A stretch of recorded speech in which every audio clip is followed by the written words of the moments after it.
সালামু আলাইকুম বন্ধুরা, তৈরি করে দেখাবো কোরিয়ার একটি street food Naga chicken.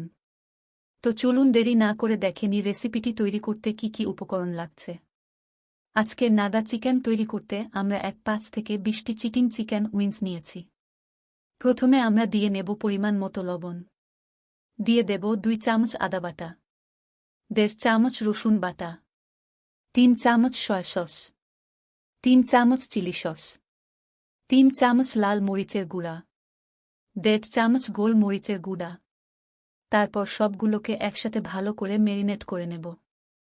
Marinate করার পর চিকেন উইংসগুলোকে 1 ঘন্টার জন্য রেস্টে রেখে দেব। এবার আমরা একটি ময়দার কাটিং তৈরি করার জন্য 1.5 কাপ ময়দা আর আধা কাপ কর্নফ্লাওয়ার একসাথে নিয়ে নেব। তোর দিয়ে দেব 2 চামচ গোলমরিচের গুঁড়া, 2 চামচ লাল মরিচের গুঁড়া। তারপর সবগুলোকে একসাথে মিক্স করে নেব। মিক্স করা হয়ে গেলে এক এক করে চিকেন উইংসগুলোকে ময়দার মধ্যে কোট করে নেব। তারপর একটি পাইপনে পর্যাপ্ত পরিমাণ তেল দিয়ে নেব। তেলটি গরম হয়ে আসলে কোট করে রাখা চিকেন উইংসগুলোকে এক এক করে দিয়ে নেব। 2 থেকে 3 মিনিট পর এক পাশ লাল হয়ে আসলে উল্টিয়ে দিব।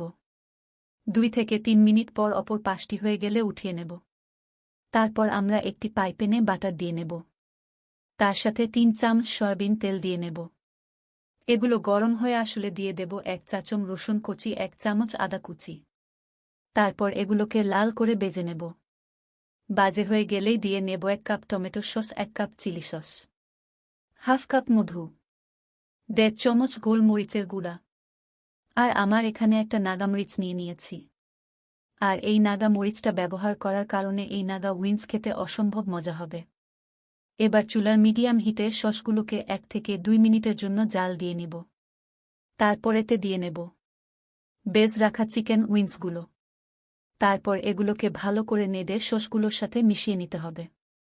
আর অনবরত নেড়ে চেড়ে 3 থেকে 4 মিনিটের জন্য জাল দিয়ে নিতে হবে। তৈরি হয়ে গেল আমাদের জনপ্রিয় ভাইরাল নাগা উইংস রেসিপি। এই ছবিটি পছন্দ হলে আমাদের চ্যানেলটিকে সাবস্ক্রাইব করে আমাদের পাশেই থাকুন। আল্লাহ হাফেজ।